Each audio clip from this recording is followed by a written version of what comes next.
Hi guys, ನಾನಿವತ್ತು ನಿಮಗೆ ಸೀಸನಲಲ್ಲಿ ಸಿಗೋ ಅಂಥ ಅವರೆಕಾಳು ಇದ್ಕಿದ ಬೇಳೆ ಮೊಟ್ಟೆ ಸಾರು ಯಾವ ರೀತಿ ಅಂತ ಮಾಡೋದು ಹೇಳ್ಕೊಡ್ತೀನಿ. ಮೊದಲಿಗೆ ಒಂದು ಬಾಣಲಿ ತೊಗೊಂಡು ಅದಕ್ಕೆ ಬೆಳ್ಳುಳ್ಳಿ, ಶುಂಠಿ, ಈರುಳ್ಳಿ, ಪುದೀನ ಸೊಪ್ಪು, 2 ಲವಂಗ, 1 ಪೀಸ್ ಚಕ್ಕೆ, ಹಾಗೆ ಸ್ವಲ್ಪ ಕಡಲೆ ಹಾಕ್ಕೊಂಡು ಚೆನ್ನಾಗಿ ಫ್ರೈ ಮಾಡ್ಕೊಳ್ಳಿ ಹಸಿ ಸ್ಮೆಲ್ ಹೋಗೋವರೆಗೂ. ಆಮೇಲೆ 2 ಟೊಮೆಟೊ ಆ್ಯಡ್ ಮಾಡ್ಕೊಂಡಿದ್ದೀನಿ.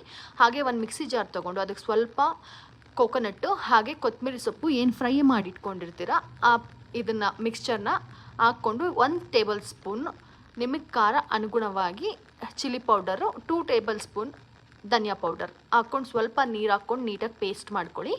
ಹಾಗೆ ಒಂದು ಬಾಣಲಿ ತೊಗೊಂಡು ಬಾಣಲಿಗೆ ಸ್ವಲ್ಪ ಆಯಿಲ್ ಹಾಕ್ಕೊಳ್ಳಿ. ಹಾಗೆ ಆಯಿಲ್ ಕಾದ್ಮೇಲೆ ಸಾಸಿವೆ, ಕರ್ಬೇವಿನ ಸೊಪ್ಪು, ಈರುಳ್ಳಿ ಹಾಕಿ ಚೆನ್ನಾಗಿ ಫ್ರೈ ಮಾಡ್ಕೊಳ್ಳಿ. ಹಾಗೆ ಏನು ಇಟ್ಕೊಂಡಿರ್ತೀರ ಅವರೆಕಾಳು ಹಾಕಿ ಸ್ವಲ್ಪ ಫ್ರೈ ಮಾಡಿಕೊಂಡು ಸ್ವಲ್ಪ 1 ಸ್ಪೂನ್ ಅರಿಶಿನ ಪುಡಿ ಹಾಕಿ ಹಸಿ ಸ್ಮೆಲ್ ಹೋಗೋವರೆಗೂ ಫ್ರೈ ಮಾಡ್ಕೊಳ್ಳಿ.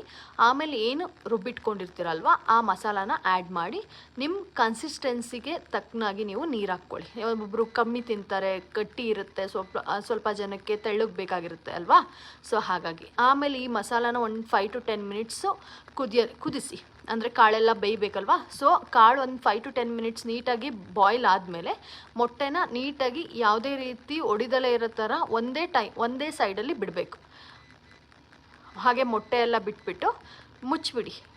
ಯಾವುದೇ ರೀತಿ ಸೌಟನ್ನ ಆಡ್ಸೋದಕ್ಕೆ ಹೋಗಬೇಡಿ. ಯಾಕಂತ ಅಂದರೆ ನೀವು ಸೌಟ್ ಆಡಿಸಿದ್ರೆ ಮೊಟ್ಟೆ ಎಲ್ಲ ಒಡ್ಕೊಂಡು ಬಿಡುತ್ತೆ.